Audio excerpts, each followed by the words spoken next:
Hello guys, welcome to my channel. బాలరాముడి దర్శనానికి హనుమ. అయోధ్య రామ మందిరంలో బాలరాముడికి ప్రాణప్రతిష్ఠ పూర్తి అయిన మరుసటి రోజే గర్భగుడిలోకి ఒక వానరం ప్రవేశించింది. అది కాసేపు అక్కడ ఉండి వెళ్ళిపోయింది. ఈ ఘటన ఆలయ ట్రస్ట్ సోషల్ మీడియాలో పంచుకుంది. అయోధ్యకు దళితుల విరాళాలు పనికిరావట. అయోధ్యలో బాలరాముడి విగ్రహ ప్రతిష్టాపనతో దేశమంతా పండుగ జరుపుకుండగా రాజస్థాన్లోని ఒక గ్రామంలో ఇందుకోసం సేకరించిన విరాళాల విషయంలో వివాదం తలెత్తింది.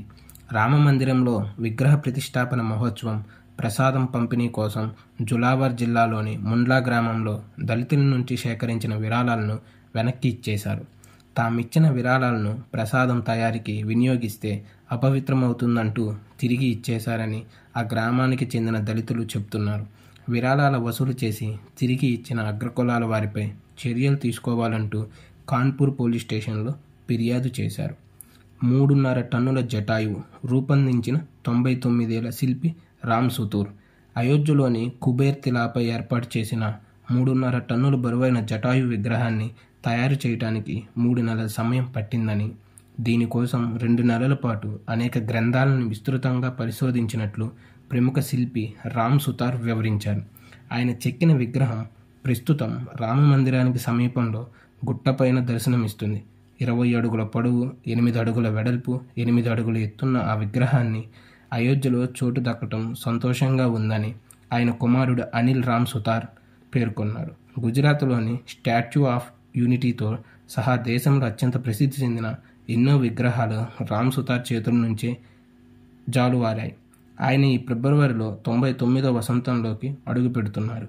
జటాయు విగ్రహాన్ని 85% రాగి, 5% టిన్, 5% జింకు, 5% సీసంతో నోయిడాలోని తమ స్టూడియోలో తయారు చేయడంలో తన తండ్రికి సహకరించానని అనిల్ తెలిపారు. అయోధ్యలో నూతనంగా నిర్మితమైన రామ మందిరానికి భక్తులు పోటెత్తుతున్నారు. బాలరాముడి దర్శనం కోసం బారులు తీనుతున్నారు.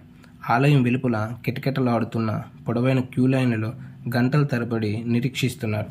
సామాన్య భక్తులకు దర్శనాలు ప్రారంభమైన తరువాత వరుసగా 4వ రోజు గురువారం కూడా తీవ్ర రద్దీ కొనసాగింది. మధ్యాహ్నం వరకు దాదాపు 5 లక్షల మంది భక్తులు స్వామిని దర్శించుకున్నారని అధికార వర్గాలు వెల్లడించాయి. ప్రాణప్రతిష్ఠ అనంతరం మొదటి రోజు మంగళవారం సుమారు 5.5 లక్షల మంది ఆలయాన్ని దర్శించారు. విపరీతమైన రద్దీ నేపథ్యంలో రామ మందిరానికి వెళ్లే ప్రధాన రహదారులపై ప్రయాణించే వాహనాలను దారి మళ్లించారు.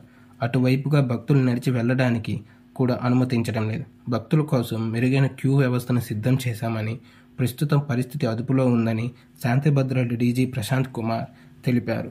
దర్శనాలు సాఫీగా సాగుతున్నాయని, పబ్లిక్ ఫెసిలిటేషన్ సెంటర్తో పాటు దర్శన అనంతరం భక్తులు ఆలయం బయటకు వెళ్లడానికి మరో మార్గాన్ని ఏర్పాటు చేశామని హోంశాఖ ముఖ్య కార్యదర్శి సంజయ్ ప్రసాద్ వివరించారు.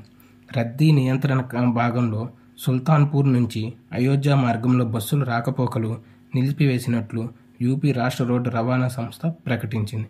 ఈ నగరానికి వెళ్లే రహదారులు భారీగా వాహనాలు నిలిచిపోయాయి.